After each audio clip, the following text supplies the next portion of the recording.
Next on Northwest News Weekend, a North Idaho community has been holding out hope for more than a week. But today, officials say a trapped miner is presumed dead. We'll bring you an update. New video shows the moment of impact at the St. Louis airport as a tornado touches down. Plus, how Easter at the White House is giving these chefs a fresh start. Your news starts now. This is NWCN, Northwest News and weather 24 hours a day. Now, Northwest News Weekend. Thanks for joining us this Easter Sunday. I'm Scott Elnes. A sad ending in North Idaho where officials say a trapped miner is presumed dead. Crews have been working around the clock to try and save 53-year-old Larry Merrick. Hecla mining officials announced today that Merrick most likely died during the ground collapse at the Lucky Friday mine on April 15th. Merrick and his brother Mike had just finished working in the mine when the ceiling collapsed, trapping them more than 6,000 feet below ground. Mike Merrick escaped unharmed. So far, mining officials haven't said why they think Merrick is dead, but they released a statement saying, quote, "Words cannot express the deep sorrow we feel at the tragic loss of our friend, colleague, and 30-year veteran of the mining industry." The company said crews will now focus on recovering Merrick, but it's not clear how long that will take. Still no word at what caused the collapse. In Portland today, police are looking for more information in a string of shootings. The latest happened Friday evening, even as gang enforcement officers patrolled the streets.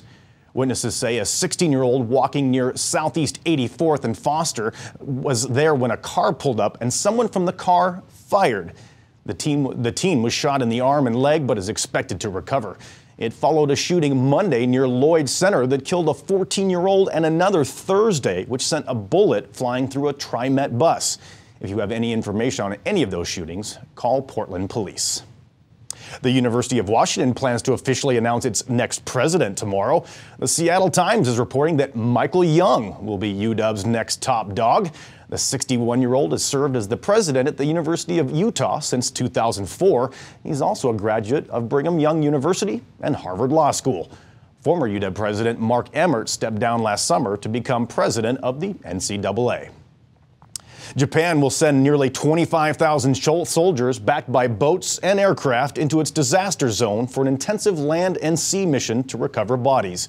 Some 12,000 people are missing and presumed dead from last month's earthquake and tsunami. A memorial service was held today for those that died during the tsunami in Japan's Miyagi Prefecture. About 14,300 people have been confirmed dead so far. Japan's defense minister visited a special U.S. military unit at Tokyo's Yokota Air Force Base. He thanked U.S. servicemen and women for helping and support in dealing with the emergency response to the damaged nuclear plant in Fukushima. Get out! Go back inside! New video shows us what it was like inside St. Louis's Lambert Airport the moment a tornado struck. You can see hundreds of people rushing for cover, and airport security cameras show a dramatic scene down one airport concourse as things start to fly inside. One arriving passenger says he saw the wind actually force a plane to slide 20 feet from the gate. The lights were out, there was glass everywhere, it was just open, there was blood everywhere from where people had been cut. Airport officials say they're handling about 70% of flights today. Pope Benedict celebrated Easter Mass today in St. Peter's Square. Gathered to worship and listen to the pontiff's message. Pope Benedict spoke from the shade of a red canopy set up over an altar on the steps of St. Peter's Basilica. Tomorrow, thousands of kids will take part in the White House Easter egg roll. Behind the scenes, chefs are busy preparing hundreds of treats, and for some, this Easter is all about a second chance. Sandra Endo explains. Chefs at DC Central Kitchen preparing what may be their most important order of the year, 6,000 hard-boiled eggs going to 1600 Pennsylvania Avenue. Colorfully served up for the annual White House Easter festivities. This is some of the stuff that was made earlier today and yesterday. It'll be going out tomorrow. Chef Jeff Ragsdale explains how his life and the lives of many of his co-workers have broken pasts. What were you doing that made you hit rock bottom? Drugs, alcohol, illegal activity. For years, Ragsdale was in and out of jail, at one point homeless, with nowhere to turn. What was it like for you? Desperate. Figuring out how I'm going to survive day to day, escaping death, one bad situation after another. But things aren't like that anymore. He applied to DC Central Kitchen's culinary job training program, which gives formerly incarcerated and homeless people a chance to learn new skills. I've been working with the kitchen for almost a year now, but Ragsdale worked his way up to a shift supervisor for the program, working with volunteers. it makes you feel good to know that you're part of an organization that does so many good things for the community, and to be recognized by the White House it doesn't get much better than that. Jeff is one of hundreds who have come through this program and is now thriving. There are so many different stories to be told here, but a lot of workers say this is the one place where they feel understood.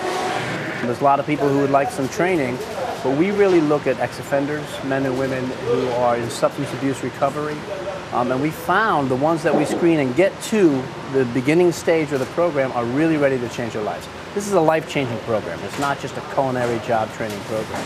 I know what it's like to go through struggles, and they say you can only keep what you have by giving it away.